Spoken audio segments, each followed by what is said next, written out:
존경하는 국내외 시청자 여러분 반갑습니다. 9월 11일 금요일 손상TV 뉴스 까먹기를 시작하겠습니다.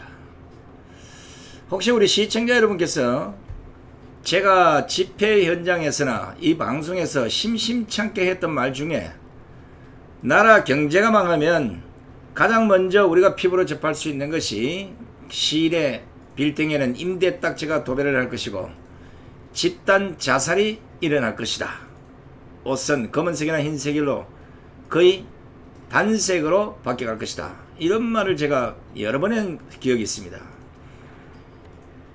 이게 제가 서청대 유학 후에 2018년 7월부터 한 말인데 통계를 지금까지 찾아봤더니 생각보다 훨씬 빨리 찾아오고 있다는 겁니다. 제가 사진을 몇 장 보여드릴 텐데 시내 다니면서 곳곳에 있는 임대 딱지가 붙은 건물의 사진을 제가 찍은 겁니다. 직접 한번 보십시오. 임대 딱지가 곳곳에 붙어 있는 것, 이게 집 앞에만 나가면 지금은 누구나 볼 수 있는 흔한 장면이 됐습니다. 대한민국의 경제 사정과 자영업자들, 소상공인들의 현실이 임대 딱지로 다 바뀌었다는 사실입니다. 아마 조금만 있으면 자영업자와 소상공인들이 줄줄이 길거리로 쏟아져 나올 겁니다.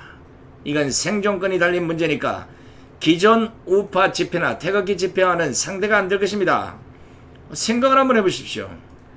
굶어 죽느냐, 도저히 견디다 못해서 고통스러워서 스스로 목숨을 끊느냐, 아니면 2판 4판이라는 이런 사람들이 길거리로 나와서 문재인 정부에 항의하고 살려내라고 할 것인데, 이게 우파 집회 때려잡듯이 코로나19를 핑계로 삼아 이게 제어가 되겠습니까?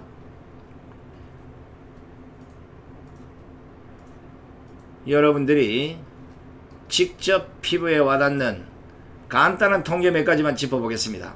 골치 아픈 거 이게 얘기하면 경제팡방 다 하지만 우리 현실에 얼마나 가깝게 들어와 있는지 이런 간단한 통계 몇 가지만 제가 여러분 들려드립니다. 나라 꼬라지는 이미 망가질 대로 망가졌으니까 이 정권과 민주당이 국민 주머니를 털어서 세금으로 털어 막을 거니까 그건 언제 망하든지 시간 사이고, 매우 위험한 것은 바로 우리 앞에 와 있는 현실입니다. 이것은 마치 카드 돌려막기를 떠나서 빚을 내서 털어막는 꼴이니 결국에는 아랫돌 뺏어 윗돌 깨는, 끝에 가면 거지가 되는 꼴을 면치 못하는 그런 짓들을 이 정권이 보란듯이 하고 있다는 겁니다. 국민 여러분, 놀라지 마십시오. 오늘 오전 방송에도 말씀드렸던 올 2분기만 전국 상가 10만 개가 사라졌다고 합니다. 이 정권의 부동산 정책 실패로 인해서 아우성치는 국민들이 홍수처럼 증가하고 있는 것입니다. 서울의 경우는 코로나19가 장기화되면서 서울 시내 상가 2만 개가 3개월 만에 사라졌다고 합니다. 특히 유흥 음식업종이 직격탄을 맞은 것으로 나타나서 심각한 문제가 되고 있습니다. 업종별로 보면 1분기 대비 2분기 서울의 상가수는 모든 업종에서 감소하는 모습을 보였는데, 특히 음식업종 상가는 1분기에 1040개가 줄고 3개월간 감소한 상가 2만여 개 가운데 절반 정도가 음식업종에서 사라졌다고 합니다.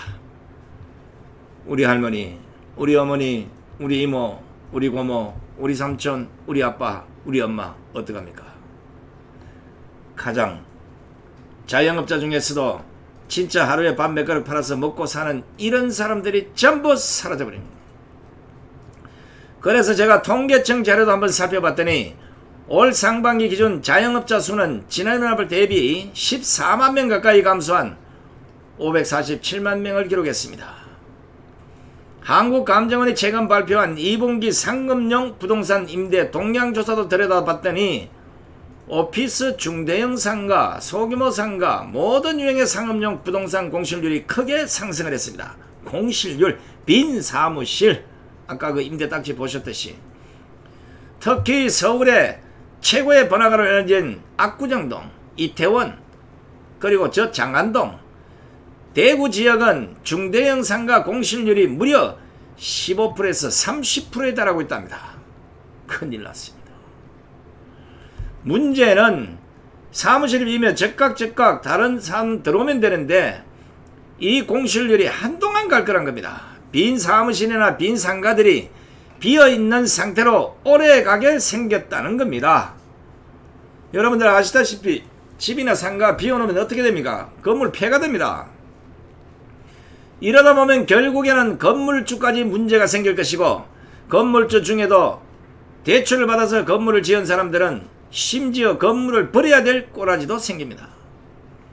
이거는 자칫하면 그나마 그 건물에 남아있는 입주자들의 건물주에 대한 부도를 걱정해야 될 문제까지가 도래한 것입니다.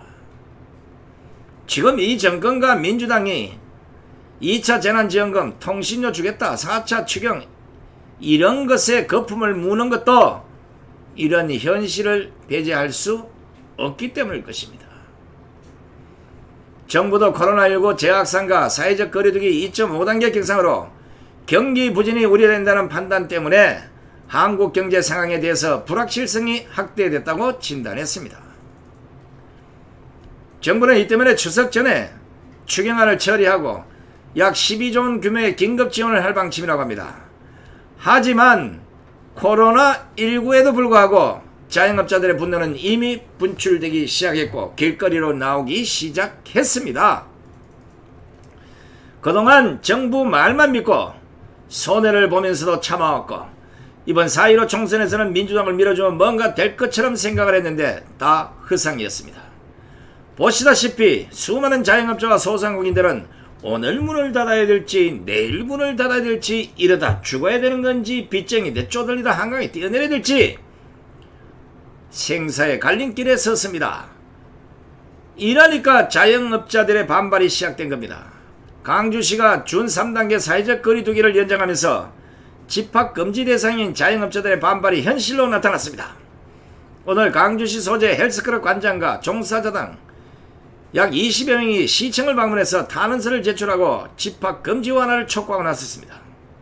앞서 10일에도 스크린 골프장, 필라테스, 풋살장 업주들이 시청을 찾아가서 생계의 어려움을 호소했다고 합니다.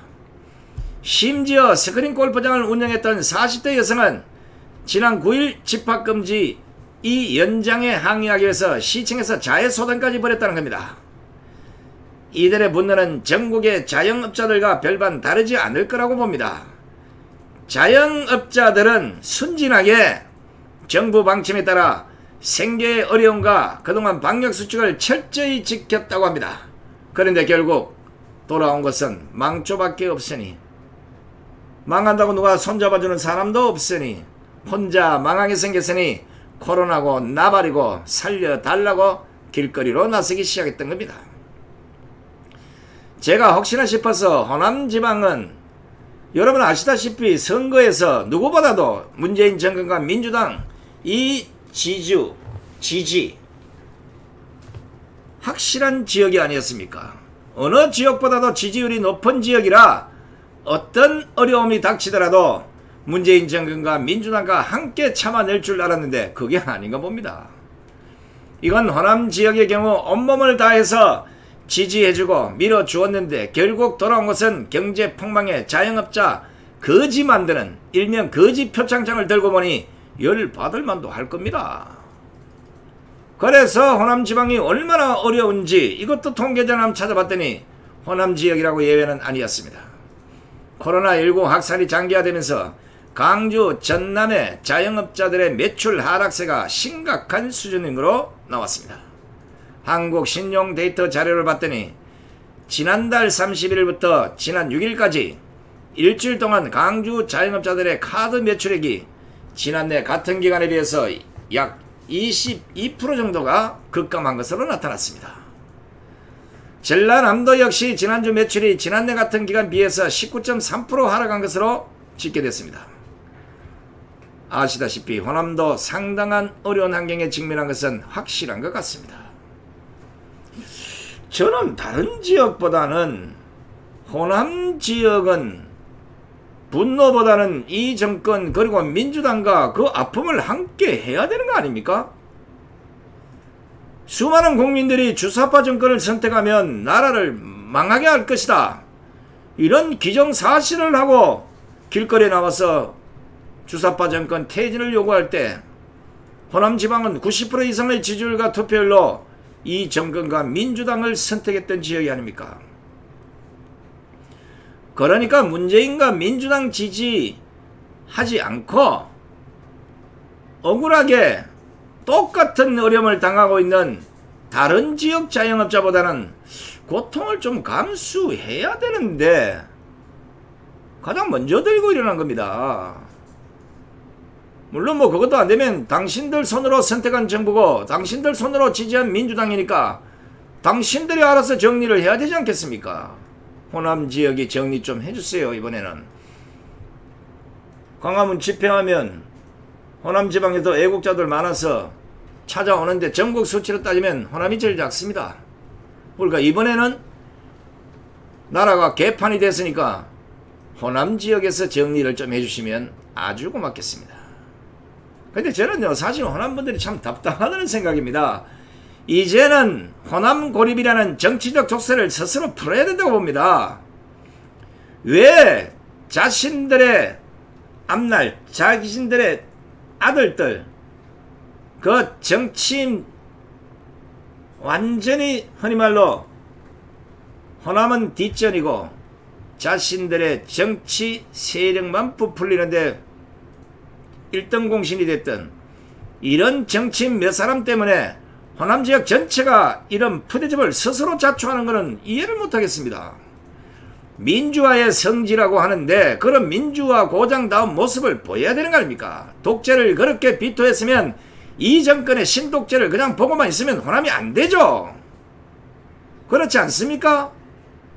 호남을 떠나서 이제는 대한민국 국민으로서 문재인 정권과 민주당의 이 꼬락서니를 보고 비판을 해야 되는 겁니다.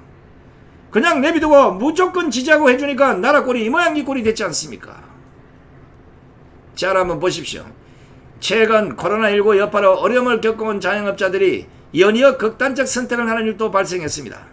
춘천에서는 최근 사회적 거리두기 시행으로 3개월 이상 영업을 하지 못한 30대가 극단적 선택을 했고 앞서 경기도 안양시에서도 유흥업소를 경영하던 60대 자매 2명이 금전적 어려움을 호소하다가 결국에는 극단적 선택을 했습니다. 이게 남의 일이겠습니까? 조만간 자영업자 누구에게나 닥칠 수 있는 문제라는 겁니다.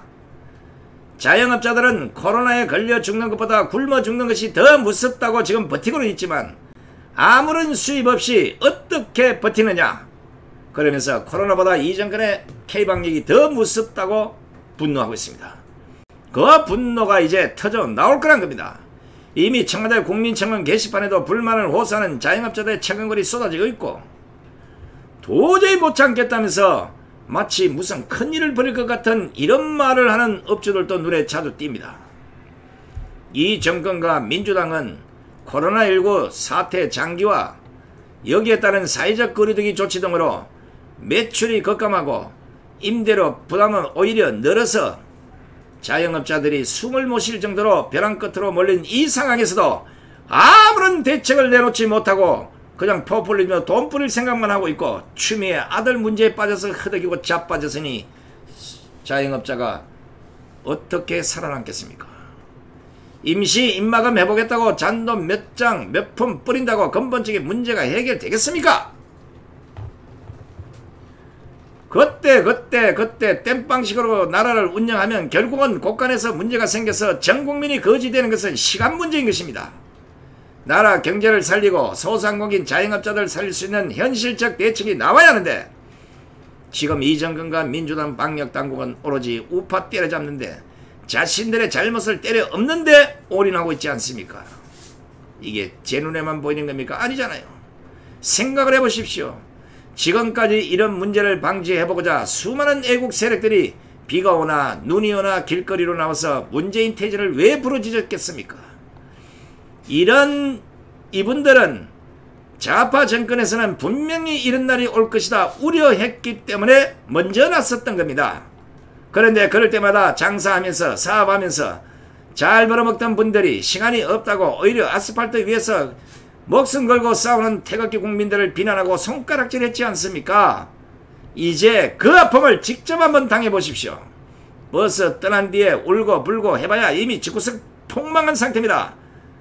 바로 그 폭망이 당신들의 목구멍 안으로 들어가고 있습니다.